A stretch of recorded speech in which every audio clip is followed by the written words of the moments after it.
इनके हम साथ साथ है कि नौटंकी झूठी और इनके ज्ञान बांटने की झूठी जो चीज़ें हैं ना, वो खुल के टाइम टू टाइम बाहर आ जाती है। लेकिन फिर भी अकड़ तो देखो, इनकी ईगो तो देखो जरा। मतलब आप सबको ये पता था और चालू ने ये भी जता दिया था कि जो अम्मा है वो सफ़र नहीं कर पाएंगी, इतना लंबा सफ़र नहीं कर पाएंगी, लंबी ट्रेन का सफ़र नहीं कर पाएंगी। भाई कितना ही फ़र्क पड़ता है ना। तो पहले भी कहा था अम्मा भी चली जाती, अम्मा भी दिल्ली देख लेती, लेकिन अम्मा को छोड़कर जाना था भाई भाभी के यहाँ पे। तो भाई ये जो प्लान था ये सिर्फ चालू अप्पी का प्लान था, वो भाई भाभी ने एक्सेप्ट किया नहीं था। लेकिन व्लॉग में बोल दिया तो इसलिए सोचा कि कोई बात नहीं, अगर व्लॉग में बोल दिया फिर तो भाई भाभी को मानना पड़ेगा। लेकिन भाई साहब भाई भाभी है, वो ज़रूरी नहीं है कि तुम जो व्लॉग में बोल दोगे वो पत्थर की लकीर है वो कर लेंगे। उनके पास बहानों की कमी थोड़ी ना है। जब वहाँ पापा रह सकते हैं और पापा की देखभाल के लिए भाई भाभी वहाँ पर रुक सकते हैं और अपनी बहन के जो भी उनका ये वहाँ पे चल रहा है काइंड ऑफ, किसी के साथ कोलैब में हो, किसी के साथ पार्टनरशिप में हो, या सिर्फ नाम यूज़ कर रहे हो, जो भी हो, वो जो ओपनिंग हो रही है उसमें भाई भाभी नहीं आ रहे, शिरकत नहीं कर रहे हैं। वो द ग्रेट सेलिब्रिटी है, वो नहीं आएंगे। वो किसी और के यहाँ जरूर जा सकते हैं लेकिन अपनी बहन के यहाँ पे ओपनिंग में नहीं आ सकते। मैंने क्या कहा था कि 50-50 चांसेस हैं इनकी कब बुद्धि पलट जाए, ये कब ये चीज़ दिखाएं कि भाई दिल्ली वालों के सामने भी इनको फ्लॉन्ट करने का मौका मिलेगा, दिल्ली वाले लोग टूट के पड़ेंगे, एक टाइप का जो है मीटअप हो जाएगा। लेकिन ये मीटअप पीटअप जो छोटी सी चीज़ें होती है ना, ये छोटे दिमाग वालों के लिए तो ठीक है, छोटे इन्फ्लुएंसर के लिए तो ठीक है। वो तो अपने आप को द ग्रेट सेलिब्रिटी समझते हैं, वो सेलिब्रिटी हैं भाई। उन्होंने तो मूवी भी करी है जहाँ हाथ डालते हैं वहाँ फाड़ डालते हैं, इतनी बड़ी सुपर डुपर हिट गई थी वो। तो वो कैसे आ जाएंगे ऐसे छोटे से एक रेस्टोरेंट की ओपनिंग के लिए, भले चाहे उसकी बहन उसमें पार्टनरशिप में हो। तो वो नहीं आ रहे। पहले मुझे लगा, मैंने कहा मे भी शायद आ जाए भाई, इनके क्या ना डूबते हुए वो तिनके का सहारा तो हो सकता है, पता नहीं कौन कौन सा तिनका ढूंढ रहे हो, पर इनको नहीं है तिनके की कोई जरूरत। इनके पास वो कहते हैं ना, इस तरीके से जो भी कार और ये सब कुछ देख रहे हैं उनसे ये समझ आना बहुत मुश्किल है कि अगर इनका कोई अर्निंग सोर्स नहीं है, व्लॉगिंग पे व्यूज़ आ नहीं रहे, तो फिर भाई इतना काहे उछल रहे हो, कौन कौन सी बड़ी बड़ी कार ये सब कुछ देख रहे हो। अभी तक जितना है उससे गुजारा चल रहा है। कौन सी कार खराब हो गई ना, तो देखो 3-4 साल में कोई कार खराब होती है, ना ही कोई 2-3 साल में कोई फर्नीचर खराब होता है। लेकिन इनकी आदतें जरूर खराब है। तो मैं बताऊंगी अम्मा क्यों नहीं रुकी, क्यों नहीं रुकने दिया। Hi friends, welcome back to my channel. Channel में न्यू है तो चैनल को सब्सक्राइब कर लें और साथ ही साथ बेल आइकन प्रेस कर दें, जिससे कि हमारे आने वाली वीडियो के नोटिफिकेशंस आपको पहले ही मिल जाए।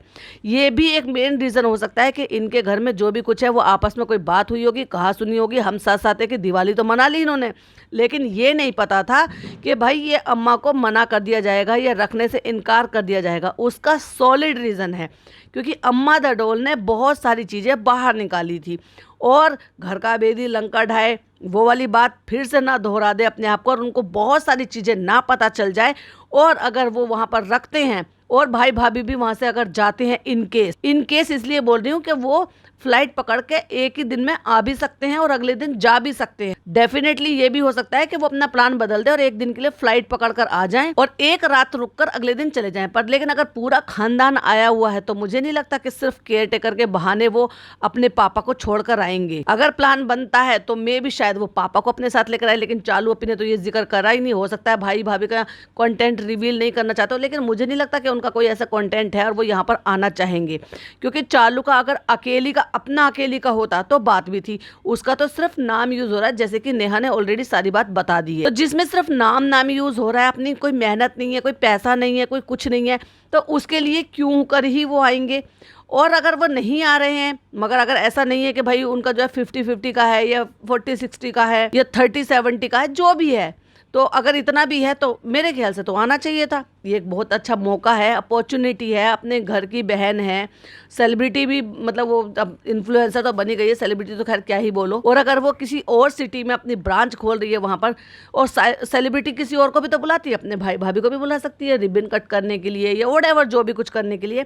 लेकिन भाई भाभी 90% तो मुझे ये है कि वो नहीं आने वाले हैं उस दिन भी, क्योंकि आना होता तो ये प्लान बनता और पहले ही बताया जाता कि भाई भाभी उसी दिन आएंगे और पापा को साथ लेकर आएंगे। पर मुझे नहीं लग रहा कि वो बेमतलब में वहाँ जाएंगे, अपने लिए भी बच्चे के लिए भी। और फिर आपको पता है अकेले तो वो सफ़र करते नहीं हैं, फिर उनके चंगू और मंगू भी जाते हैं, उनके भी टिकट चाहिए, फिर अपने बच्चे का और अपने हस्बैंड का उनका भी टिकट चाहिए, फिर पापा का और पापा के केयर टेकर का भी टिकट चाहिए उनके लिए। और इस रेस्टोरेंट के लिए वो इतना खर्चा करेंगे, आपको लगता है? बिल्कुल भी नहीं। तो आप ये समझ लीजिए कि 99% वो नहीं आ रहे हैं, लेकिन हो सकता है 1% वो एक बार को आ जाए, पर जिसकी गारंटी बिल्कुल भी नहीं दिखती। तो अब बात आ जाती है कि जब वो आ नहीं रहे हैं और घर की बातें अगर अम्मा वहां रहेंगी तो सारी चीजें अम्मा ऑब्जर्व करेंगी, क्या हो रहा है, कौन कितनी बार आया, कौन कितनी बार गया, क्या क्या हुआ, वो सारी बातें बाहर निकलेंगी। अब तक तो अम्मा जब तक जाती हैं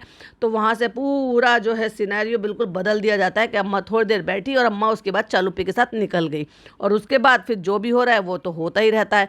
लेकिन अगर अम्मा वहाँ पे दिन में रात में वहीं रहेंगी तो पूरी चीज़ें जो भी 3 या 4 दिन 5 दिन हफ्ता जितने दिन भी चालूपी वहाँ से वापस आती है, अम्मा को वो सारी चीज़ें ऑब्जर्व करने का मौका मिलेगा। फिर घर से बाहर सारी बातें निकाल देंगे, क्योंकि एक बार अम्मा से घर से बाहर बात निकली तो फिर होठो निकली कोठो चढ़ती है। कितने लोगों को ये जो कहावत है ये पता है?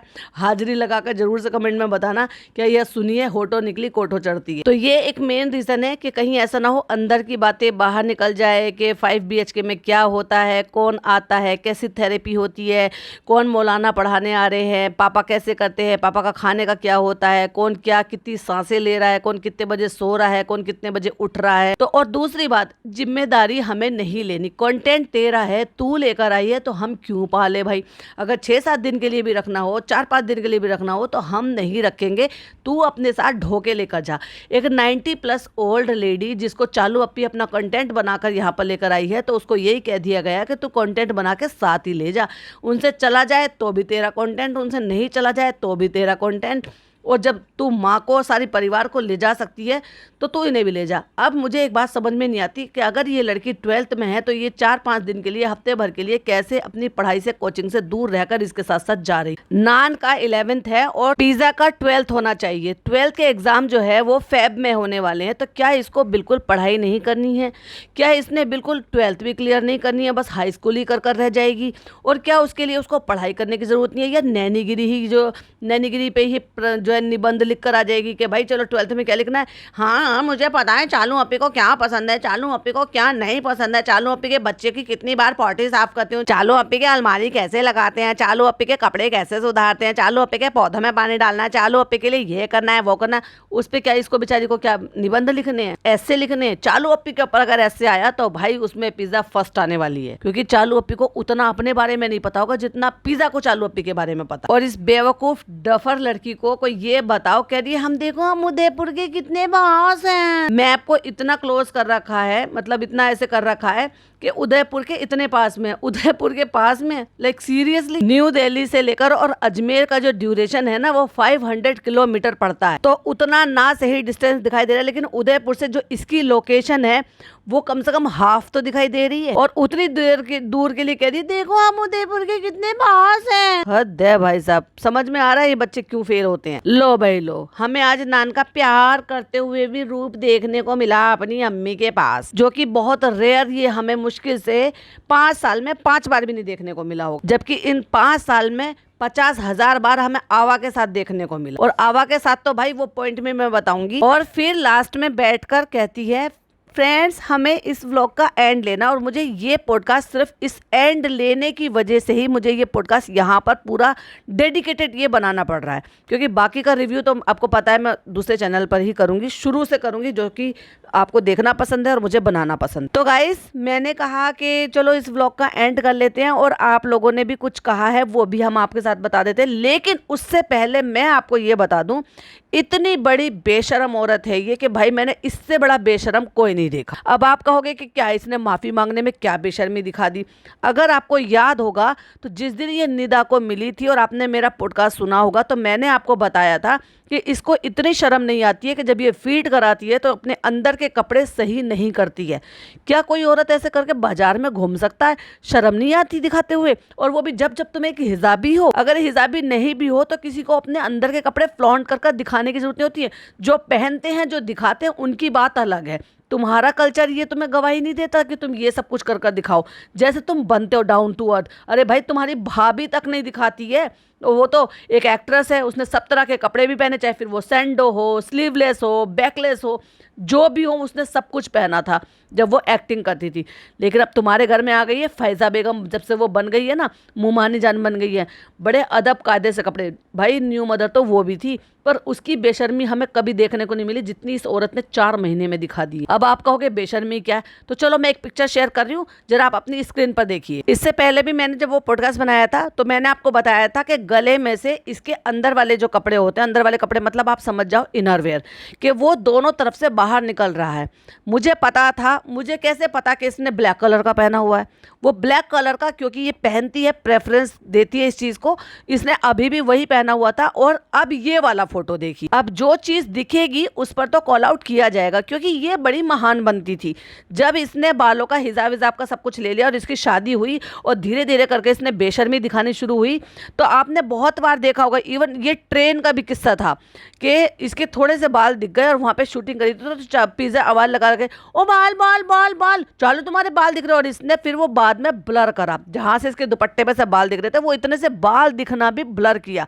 लेकिन ये जो तुम्हारी ब्रा दिख रही है इसको तो तुमने ब्लर नहीं किया। आज मैं नाम ही लूंगी क्योंकि इसको दिखाने में शर्म नहीं है, मुझे नाम लेने में क्या शर्म। ये फीड कराती है और मुझे किसी भी उस माँ से या उस फीमेल से ये इतना डिटेल शेयर करने की जरूरत नहीं है कि ये किस कंडीशन में कैसे बाहर आ जाता होगा गले में से। और ये पूरे बाजार में ऐसे ही घूम रही थी बेशर्मों की तरह से, दुपट्टे को प्रॉपर तरीके से ओढ़ती नहीं है और ये एक हाथ इसने खींच रखा था, लंबा हाथ उठा रखा था और ऐसे ही घूमती हुई हिलती हिलती हिलती हिलती पूरे बाजार में घूम रही थी, जहाँ 1000 आदमी इधर से उधर आता जाता हुआ नजर आ रहा था। इसको हिजाबी कहते हैं, वैसे इसको शर्म कहते हैं, शर्म लिहाज कहते हैं इसको। हर जगह फीड कराते हुए दिखाता हुआ। अगर आपने रात वाला पॉडकास्ट सुना होगा तो मैंने सुबह जो पिछले व्लॉग था उसमें इसने एक पिक्चर शेयर की थी कि हम वहाँ पे गए थे शोरूम में, तो वहाँ पे जगह नहीं थी, तो हम बाथरूम में बैठकर हमने फीड कराया। अगर तू इतनी बात बोल ही देती मुँह से तो कोई डिनाई कर देता कि वहाँ पे जगह नहीं होगी, कि चलो ठीक है तूने बाथरूम में बैठ कर फीड कराया। अगर इसने शूट नहीं करा, वीडियो नहीं बनाई, तो इसने फोटो निकाला, तो हो गई ना वही बेशर्मी। क्या जरूरत है, और फोटो निकाला और उसको अपलोड भी कर दिया कि देखो देखो हमने यहाँ पे बैठ के ज़मीन पर बैठकर अपने बच्चे को दूध पिलाया। तो तूने महान काम किया, हर माँ करती है ये, लेकिन तेरी तरह से कोई शो ऑफ नहीं करती बैठ कर के तू माँ होकर दूध पिला रही है और दूध पिलाने के बाद अपने इनर वेयर जो अंदर के कपड़े हैं उनको भी ऊपर से गले में से बाहर दिखाती है। ये दिखाने की कोशिश कर रही है कि अब चलो मैं क्या ही खुलकर बोलूं कि देखो देखो फ्रेंड्स हमने फीड कराया है। अरे फीड कराया है तो तुझे अपने कपड़े ढंग से करने का भी एक सलीका होना चाहिए, कुछ तो शर्म कर लेती। एडिटिंग तब तो तूने करी है ना, अब तो कृष्णा भी नहीं है। अब सोच कर देखो कि अब तो एडिटिंग इसने करी है, लेकिन जब तक तो वो लड़का गया भी नहीं था, निदा वाला व्लॉग तो उसी ने एडिट किया होगा। 1000 चीज़ देखता होगा, पता नहीं कितनी सारी चीज़ें तो कट पिट कर हमें मिलती होंगी, लेकिन इस बेशरम को शर्म नहीं आती है।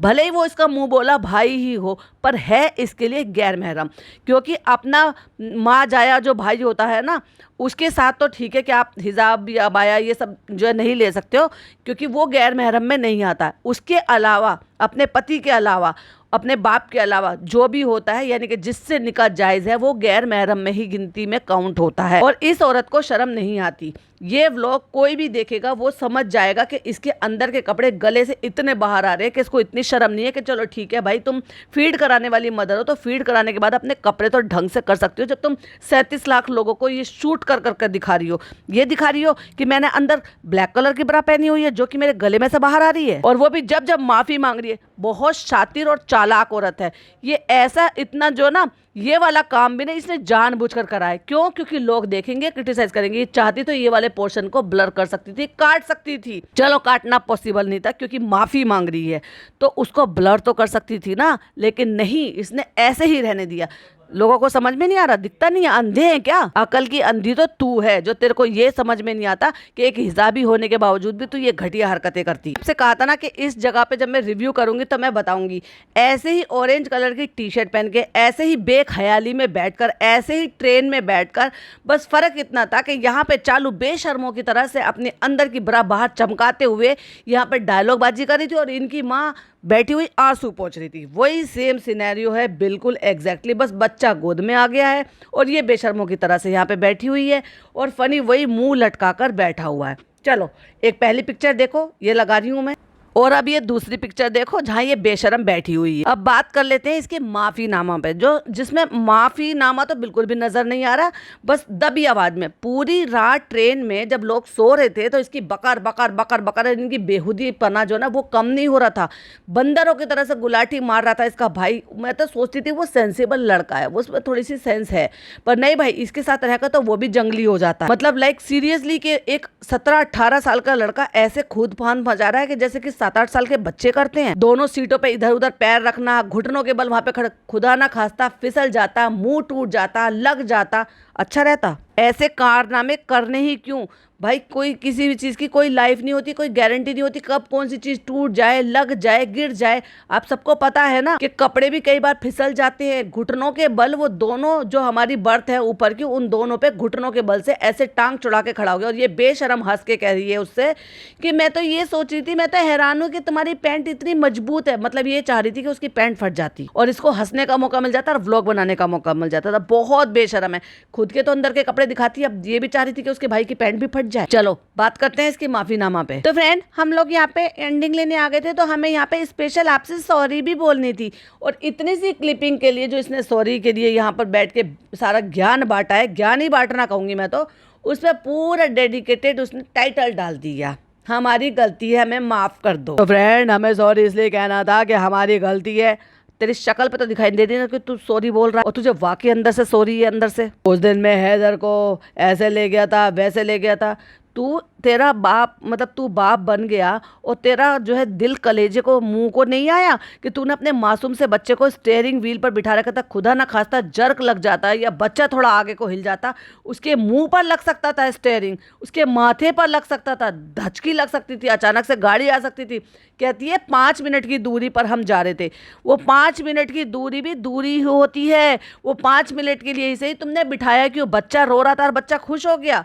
वाओ, मतलब ये 4 महीने का बच्चा इस बात को समझता है।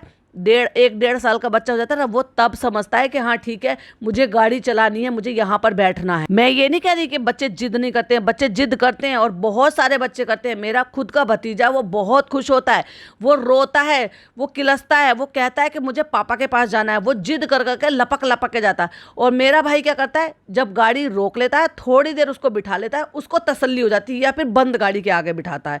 गाड़ी बंद है तब कहेगा आ जाओ, और उसको स्टीयरिंग पकड़ा देगा और वो खड़ा हो जाएगा अपने पापा के सामने और उसको घुमा घुमा के चलाएगा, उसको खुश होता है। पर वो तो 1.5 साल का, पौने 2 साल का है ना, उसको समझ आती है, उसको ये समझ आ रही है कि जैसे मेरे पापा चला रहे हैं वैसे मुझे भी गाड़ी चलानी है। और मैंने बहुत बच्चों को देखा है, मेरा जब बेटा छोटा था तब भी वो अपने मामा के साथ यही करता था। लेकिन चलती हुई कार में इतना छोटा बच्चा जो खुद को नहीं संभाल सकता, कि 4 महीने का बच्चा, और उसके बाप ने खुद नहीं संभाल सकता, तो इसलिए उसके बाप ने एक हाथ उसके पास लगा रखा है पकड़ने के लिए और एक हाथ से स्टीयरिंग चला रहा है। मतलब स्टीयरिंग व्हील पर एक हाथ रख रखा है। खुदा ना खास्ता जर्क लग जाए, अचानक से ब्रेक लग जाए और बच्चा आगे की तरफ हो जाए, ऊपर से सीट बेल्ट नहीं लगा रखी थी।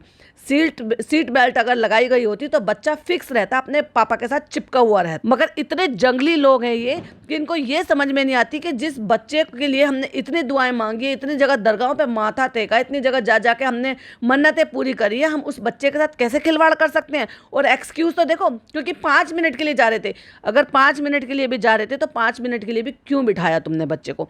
बिठाया तो बिठाया, फिर उसको शूट भी कर रहे थे। शूट करा तभी तो हमें पता चला। भाई सैल्यूट है उस इंसान को जिसने भी ट्विटर पे टैग किया। उन्होंने वहां पर कई सारे पुलिस अधिकारी हैं, मुंबई पुलिस है, और भी कई सारे लोगों को वहां पर उन्होंने टैग किया। और ऐसी चीजों के लिए कॉल आउट करते रहो। इन लोगों की कभी ना कभी तो पकड़ में आएंगे। इन्होंने आदत बना ली है, गाड़ी चलाएंगे, सीट बेल्ट नहीं पहनेंगे, गाड़ी चलाएंगे, व्लॉगिंग करेंगे। अरे तुम्हें गाड़ी में व्लॉग करना जरूरी है क्या? और ये बंदी बेशरम औरत, मतलब इसको इतना नहीं पता कि मेरा छोटा सा बच्चा है, मासूम बच्चा है, और उन लोगों के मैसेज कमेंट पढ़ती है जो लोग तरस रहे हैं कि उनको बच्चा नहीं हो रहा, वो कंसीव नहीं कर पा रहे। आज इसका बच्चा दुनिया में इसके साथ में गोद में है तो ये लापरवाही करेगी। कोई भी चीज़ कभी परमानेंट होती है क्या? इसने कहा कि मुझे जो है ना मुझे अल्लाह ने हिदायत दी और मुझे ये लगा कोविड के टाइम पे हम सब इस दुनिया से चले जाएंगे, फिर हम अल्लाह को क्या मुंह दिखाएंगे, हम अल्लाह को क्या जवाब देंगे। अल्लाह कहेंगे तुमने तो पर्दा नहीं करा, तुमने तो ये नहीं करा, तुमने तो वो नहीं करा। और आज इसके मन में बिल्कुल भी अल्लाह के नाम का दीदों में डर नहीं है। अल्लाह बड़ा खुश होगा इसके लिए, शाबाशी देगा इसको कि तुम जो है अंदर की ब्रा को बाहर दिखाओ, ताकि लोगों को ये सोचने पर मजबूर करे कि अगर ब्रा ऊपर है तो फिर इसने पहना क्या है। अब आप समझ जाओ कि ऐसे हालात में चलो ठीक है, मैं मानती हूँ कि इसके केबिन पे कोई नहीं आ रहा होगा जिस टाइम इसके ये अंदर के कपड़े ऊपर की तरफ को निकल रहे हैं, यानी कि प्रॉपर इसने कपड़े नहीं पहन रखे हैं। लेकिन वो जो 36-37 लाख जिनको तो ब्लॉग शूट कर दिखा रही है, जिनको ये काला काला सा दिख रहा है, उनका क्या करेगी? सब अंधे हो जाएं, या तो तू उसको ब्लर कर देती। अब तुझे अल्लाह माफ़ कर देंगे। और जब तो तुझे अल्लाह ने हिदायत दे दी थी, अब अल्लाह ने हिदायत वापस ले ली, माफ़ कर दिया तुझे परमानेंट के लिए, तुझे कह दिया कि हाँ तू कुछ भी कर, तू जन्नत में जाएगी भाई। जैसे तेरे मामू ने कह दिया ना, कुछ भी करो, एक्स्ट्रा मैरिटल अफेयर करो, एक शादीशुदा औरत से प्यार करो, एक शादीशुदा औरत को जो है हिंदू थी तब भी उसको प्यार करो, उसके साथ लिविंग में रहो, लेकिन बेटा तू जन्नत में जाएगा, क्योंकि तूने तो अपने बाप को माँ से दूर रख रखा है, तू उसकी खिदमत नहीं करता, सिर्फ तूने उसके लिए केयर टेकर रख रखा है और उसके खाने पीने पे सब पे कंट्रोल रखता है, इसलिए तू जन्नत में जाएगा। तो जैसे तुम्हारे मामू ने डिक्लेयर कर दिया ना, ऐसे तुझे भी अल्लाह की तरफ से हिदायत मिल गई होगी कि तू सीधा जन्नत में जाएगी। तो इनके लिए ये लगता है कि हर चीज़ जो है ना, बस वो जो हो गया वो परमानेंट हो गया। अब अल्लाह का नाम का दीदों से डर निकल गया है, अब मेरी जो मर्जी आए मैं वो करूँगी। तेरा जो है कलेजा मुंह को नहीं आया ये देखकर कि मेरा बच्चा छोटा सा आगे बैठा है गाड़ी में, धचका भी लग सकता है। जब हम ये कह रहे हैं कि सोते हुए बच्चे को तू गोद में लेकर बैठी हुई है, कॉफी पी रही है, कह रही कॉफी ठंडी थी। कौन सी कॉफी ठंडी थी? कोल्ड कॉफी तो नहीं थी, वो तो हॉट कॉफी थी। और हॉट कॉफी इतनी गर्म होती है कि लिटरली अगर वो गिर जाए ना, बड़ों बड़ों की चीख निकल आती है। गर्म चाय और गर्म कॉफी। बहुत साल पहले की बात है कि चाय उबलते उबलते मेरी अम्मी के पैर पर गिर गई थी। बहुत दिनों बाद जाकर उनका पैर ठीक हुआ था, क्योंकि जिसमें चीनी पड़ी हुई होती है ना, वो उपाड़ देती है उन चीज़ों का और उसका जख्म बहुत ज़्यादा होता है। मैंने कहा ना, अगर आप गर्म पानी से जल जाओ और गर्म चाय से जल जाओ, चाय वाला ज़्यादा बर्न होता है। तो जब हम उस बात के लिए कॉल आउट कर सकते थे, और ये बात हमारे दिमाग में और सारे लोगों के दिमाग में आई थी कि अगर ये कॉफ़ी लेकर घूम रही है, कॉफ़ी गिर जाए, बच्चा अचानक से उठ जाए, इसने क्या एक्सक्यूज़ दिया कि नहीं मुझे पता है इसका पैटर्न, इसका सोने का पैटर्न। अरे भाई, किसी का भी पैटर्न कोई परमानेंट होता है क्या? अभी तू ही कहती रहती है ना, पहले ये सो जाता था, अब ये जाग रहा है। तूने तो इसका पैटर्न चेंज कर दिया। ट्रेन में वो तो सोया ही नहीं, तो तेरे साथ जागता रहा पूरी रात। दूसरी बात, इसकी अम्मी के साथ जब मैंने अभी ये रात जो पॉडकास्ट अपलोड किया था, उसमें मैंने आपको बताया था कि ये इसकी अम्मी के गोद में था, जब ये बैठ के चटाई पे वो गोलगप्पे और शकरकंदी पता नहीं सब कुछ क्या खा रहे थे। इसकी माँ की गोद में था ये बच्चा, और इसकी माँ इतनी जोर से बोली कि वो अचानक से उठ गया, मतलब हड़बड़ा के उठ गया बच्चा, जैसे चौंक कर उठ जाते। कोई जोर से बोलेगा आंख तो खुली जाएगी। बेचारे बच्चे ने पूरी आंख खोली और धीरे धीरे धीरे धीरे करके उसको नींद आ रही होगी, फिर उसकी आंखें बंद हो गई। तो क्या तुझे पता था कि वो नहीं जागेगा? क्या तुझे तो उसका पैटर्न पता था ना, फिर भी वो बच्चा जाग गया ना। तो कब जाग जाएगा, कब हिल जाएगा, ये तू कभी भी नहीं बता सकती, क्योंकि कोई भी पैटर्न परमानेंट नहीं होता। कहती मुझे पैटर्न पता था इसलिए मैंने कॉफी हाथ में ले दी। एक्सक्यूज बड़े अच्छे देती है, लेकिन बकवास एक्सक्यूज है। फ्रेंड, मेरी गलती थी कि मैं गाड़ी ड्राइव कर रहा था, क्योंकि मैं पास में जा रहा था ना, एक सेकंड के लिए भी बच्चे को क्यों बिठाया? बहुत गलत किया, और वो भी बिना सीट बेल्ट के पहनाया बिठाया। सीट बेल्ट पहनी नहीं, एक हाथ से बच्चे को पकड़ रखा था, एक हाथ से स्टीयरिंग को पकड़ रखा था, और गाड़ी लगातार चल रही थी। और ये बेशर्म औरत चंद डॉलर के लिए अपने बच्चे की जिंदगी को दांव पे लगा के व्लॉग शूट कर रही थी। मैं तो अभी भी कह रही हूँ भाई, जिनको बुरा लग रहा है रिपोर्ट मारो उसकी उस वीडियो को, जिससे कि इसको वो जो इसका पैटर्न कह रही है ना, मेरे को पैटर्न पसंद है, वो क्लिपिंग ही डिलीट करनी पड़े, वो कॉफ़ी वाली क्लिपिंग पूरी डिलीट करनी पड़े, और वो जो गाड़ी में बैठा ना वो क्लिपिंग भी इसको डिलीट करनी पड़े। रिपोर्ट मारो, क्योंकि चाइल्ड अब्यूज़ वाला सेक्शन बहुत जल्दी पकड़ में आता है और यूट्यूब उस पर वर्क करता है, क्योंकि जो तुम लिखोगे वहाँ पर वो यूट्यूब को मानना ही पड़ेगा, क्योंकि आप गलत नहीं लिख रहे हो। जो दिख रहा है वही उनको भी दिखेगा, क्योंकि यूट्यूब जैसे जैसे अपडेट होता जा रहा है ना, तो वो सारा का सारा AI पे आता जा रहा है, लेकिन AI इंसानों की तरह से काम नहीं करता है। इसलिए अगर आप उसको लिखोगे तो हो सकता है वो मैन्युअली भी और AI थ्रू की भी वो जांच हो, और उसके चलते इसके चैनल पर फिर से वो चीज़ें हटानी पड़ेंगी इसको, वो लाजिम हो जाएगा। और जब इसको चीज़ें हटानी पड़ेंगी तो इसको रियलाइज़ होगा, और नेक्स्ट टाइम वो सारी चीज़ें करने से 4 बार पहले सोचेगी। और यही होगी जनता की सही बात और सही फैसला, और इसको सही सीख देने वाली चीज। वरना इसके जैसे ढीठ लोग कभी काबू में आए? जब से मैं हमेशा से कहती हूँ, जब से फनी इसकी जिंदगी में आया, वो खुद तो ढीठ और बदतमीज था ही, इसको भी ढीठ और बदतमीज बना दिया। हमें थोड़ी दूर ही जाना था। कितना कितना मासूम बन रहा, ओह कितना मासूम बन रहा। हमें थोड़ी दूर जाना था, ये रो रहा था, मैंने इसको ले लिया, तो मैंने इसको यहाँ पे बिठा लिया था। उसके लिए सबसे पहले सॉरी। तो इसके लिए ना आप लोग बहुत ज्यादा कंसर्न थे, तो इसलिए आपका तहे दिल से बहुत बहुत शुक्रिया। बहुत सारे लोग ऐसे होते हैं कि 20 मिनट का व्लॉग देख लेते हैं तो वो बहुत कुछ कहते हैं, इसलिए हम कुछ नहीं कहते। हम कभी पलट कर कुछ नहीं बोलते। कब तक नहीं बोलेगी, क्योंकि जनता तुझे कहे ना कहे लेकिन रिपोर्ट जरूर मार सकती। फिर हमने सोचा नहीं, इस बार आप सही कह रहे हैं, जनता सही कहती है, क्योंकि जनता से बड़ा कोई अदालत नहीं होता और जनता से बड़ा कोई फैसला करने वाला नहीं होता। क्योंकि जितने लोग देख रहे होते हैं ना, उनमें से अगर 50% की भी अगर वही नजरिया है, वो दिखाई दे रहा है, तो भाई वो गलत है। और ये जो सॉरी बोल रही है ना, ये पॉडकास्टरों को सॉरी बोल रही है, क्योंकि वही लोग तो इसको ये कहते हैं 20 मिनट का व्लॉग देखकर वो हर बार हमें गलत बोल देते हैं, हम गलत नहीं होते। तो भाई सारे पॉडकास्टरों को कॉन्ग्रेचुलेशंस, एटलीस्ट आपने एक बात के लिए कॉल आउट किया, आपकी सारी ऑडियंस ने सुना। मैंने तो रिपोर्ट करने के लिए भी बोला, मुझे नहीं पता बाकियों ने भी रिपोर्ट करने के लिए बोला है कि नहीं बोला है, लेकिन अगर हम सब के एक साथ एक ही चीज़ के लिए कॉल आउट करने के लिए, जैसे पहले नानी के बारे में किया गया था तो नानी को बिस्तर मिला, इन लोगों को ये बात माननी पड़ी, और अब बच्चे के लिए कंसर्न दिखा के सब ने अपनी अपनी तरफ से अपने अपने पॉइंट ऑफ व्यू रखे। उस बात के लिए अगर इन्होंने आकर यहाँ पर सॉरी बोला, वो अलग बात है कि सॉरी बोलने का जो तरीका था वो बड़ा कैजुअल। बहुत बार बहुत कुछ बोलते हैं, बहुत बार बहुत कुछ बोलते हैं। कौन बोलते हैं पता है? हम सब लोग बोलते हैं। ये कमेंट सेक्शन में कमेंट करने वाले लोगों को नहीं कह रही है, ये पॉडकास्टरों को बोल रही है। लेकिन मुंह से कैसे बोलेगी कि मैं सारे पॉडकास्टरों को बात कर रही हूँ? तो हमें पता है कि हम गलत नहीं होते हैं, तो वो बहुत बार गलत बोलते हैं, लेकिन इस बार हमें लगा कि नहीं नहीं आप सही हो। तभी तो फनी का मुंह लटका पड़ा है कि आज ये चालू को और मुझे पॉडकास्टरों की बात को रजामंदी देनी पड़ रही है कि वो सही बोलते हैं, वो सही कॉल आउट कर रहे हैं, और आप लोग बच्चों के लिए कंसर्न है। ना ना ना, ये कमेंट सेक्शन वालों लोगों के लिए नहीं कह रही है, ये पॉडकास्टरों के लिए कह रही है। नहीं नहीं, हमें बहुत अच्छा लगा कि आपने बच्चे के बारे में इतना सोचा, इतना सब कुछ किया, लेकिन हम लोग आपको बता दें कि हम लोग मेन रोड पर, अरे भाई मेन रोड पर नहीं आए थे तो उसका क्या मतलब होता है? सड़क पे चल रहा था ना, गाड़ी चल रही थी ना, और अगर इतना ही पास में था तो भाई तू बच्चे को छोड़ जाती घर में, तुम दोनों चले जाते 5 मिनट में, जाकर तुम लोग 5 मिनट में वापस आ भी जाते। 5 मिनट की दूरी पर है हमारा रेस्टोरेंट, तो 5 मिनट की दूरी पर अगर बच्चा रो रहा था तो तुझे 5 मिनट के लिए बिठाने की जरूरत क्या थी? लेकिन वो अभी सही है, उसके लिए हम आपसे माफी मांगते हैं, हम हाथ जोड़ के ही मांगे।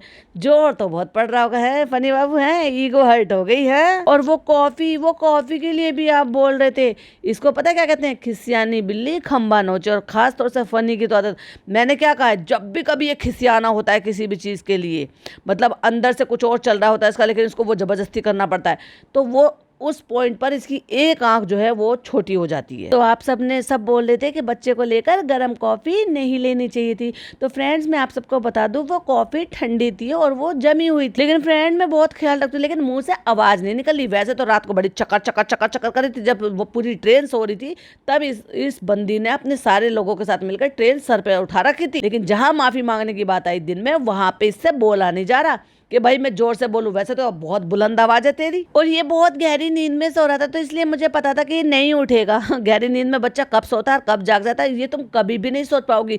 कोई पैटर्न बच्चे फॉलो नहीं करते, बच्चों का पैटर्न बदलता रहता। और तूने तो हर लिहाज से हर चीज में बदल रखा। बेचारी का मालिश का टाइम बदल दिया, बेचारे का नहलाने धुलाने का टाइम बदल दिया, बेचारे का सुलाने का टाइम बदल दिया, बेचारे का सोने ही नहीं देते उसको। उसकी जिंदगी ऐसे झंड करके रख रखी है इन माँ बापों ने कि ये माँ बाप बनने लायक नहीं है। बेचारा बच्चा गर्दन लुढ़की रहती है, कोई इधर लेके पड़ा है, कोई उधर लेके पड़ा है, कोई उधर। और इतनी गंवार औरत है ये क्या कह रही है? कैरियर बैग को बेल्ट, बच्चे को गोद में लेने वाली बेल्ट। अरे गंवार, स्कूल चली जाती कम से कम, और कुछ नहीं तो यूट्यूब पे पड़ी रहती ना सारे दिन, गूगल ही चेक कर लेती। इतनी गंवार है ना ये भाई, ये कभी स्कूल गई है तो भी इसको जानकारी नहीं है, और इतनी दिन से ये social media, Google, YouTube use कर रही ना, तभी भी मैं क्या कहती हूँ हमेशा, इसलिए तो कुएं की मेंढक कहती हूँ। लेकिन फ्रेंड्स आप लोग सही कह रहे थे, मुझे ना इसीलिए एहसास हुआ कि कभी कभी ना कभी भी कोई भी अनहोनी हो सकती है। फिर भी तेरा कलेजा नहीं कांपा? फिर भी तेरे दिल में एक बार भी नहीं आई कि मेरे बच्चे के लिए कुछ हो जाएगा, ये कॉफी मेरे बच्चे के ऊपर गिर जाएगी? तो कॉफी रखने के बाद भी गोल गोल घूम रही थी, और ये बेगैरत आदमी, मतलब ये गाड़ी चला रहा है और ये बेशरम औरत उसका व्लॉग बना रही है। बच्चे को एक हाथ से पकड़ रखा है, एक हाथ से स्टीयरिंग व्हील पकड़ रखा है। और जब ये औरत गाड़ी उसमें बैठी हुई थी, चेयर पे बैठी हुई, तो ये बेशरम आदमी उसे गोल गोल घुमा रहा है, वो बच्चे को एक हाथ से पकड़ कर बैठी थी।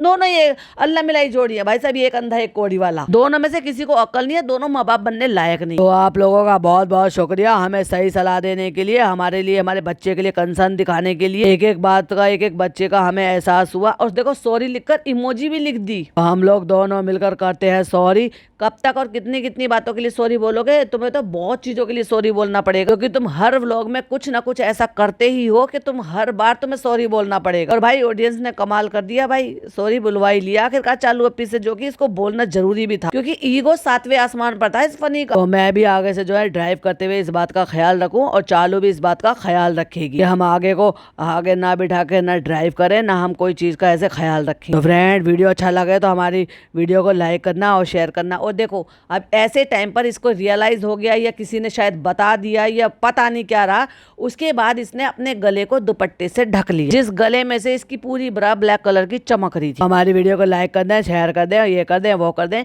और लास्ट में क्लिपिंग इसने दिखाई कि मैं लास्ट का पूरा पोर्शन ही यहाँ पर रिव्यू कर रही हूँ, और बाकी का जो है आप दूसरे चैनल पे सुन लीजिएगा। तो अम्मी जी जाग के बैठ गई, उठ गई अम्मी, उठ गई अम्मा। अम्मी कहती है हाँ हम इसलिए उठ गए, हम पहली बार दिल्ली जा रहे हैं, तो हम अपनी आंखों से देखना चाहते हैं दिल्ली कैसी दिखती है। सड़कों पे क्या ही देख लोगी अम्मी जी। अच्छे से सोए अम्मी, अच्छे से सोए, सबके मुंह सूजे पड़े हैं भाई साहब। हम जागते रहे, हमारी आंख खुली, तो हमने कहा देखो तो सही, दिल्ली पहली बार आई हूँ, दिल्ली कैसी दिखती है। दिल्ली में पेड़ पौधे हरे थोड़ी ना है, दिल्ली में पेड़ पौधे काले, पीले और जामुनी कलर के हैं, और यहाँ की सड़क पीली है, काली नहीं है। ऐसी गली है, कैसे क्या है अम्मी जी? जैसे सारे शहर होते हैं वैसे ही दिल्ली है। वो अलग बात है कि दिल्ली के जो अलग अलग जो चीजें हैं, फेमस चीजें, वो तो आपको वहां पहुंच कर ही मिलेंगे देखने को। और भाई जब मैं ये पॉडकास्ट बना रही थी उससे 3-4 घंटे पहले चालू अपने स्टोरी डाली थी कि भाई साहब वो तो वहां पे पहुंच गई है इंडिया गेट पे, क्योंकि एक दिन पहले का व्लॉग होता है जब ये एडिट करती है, और अगले दिन तो ये घूम रही है गुम्बद कैफे की। सबकी स्टोरी आपको देखने को मिली जाएगी। सबसे पहले वो वहीं जाएगी लपक के गुम्बद कैफे, क्योंकि वो होने वाला है इसका 24 तारीख और आज है 23 तारीख, यानी कि 12 बजे के बाद में ये बना रही हूँ। तो उससे पहले क्या करेगी, सारी शॉपिंग वॉपिंग तो सब कुछ करके आई गई है, तो चलो सबको पहले घुमा फिरा देते हैं। चलो चलो सबसे कह दो, सब कह दो अल्लाह हाफिज, अल्लाह हाफिज। चलो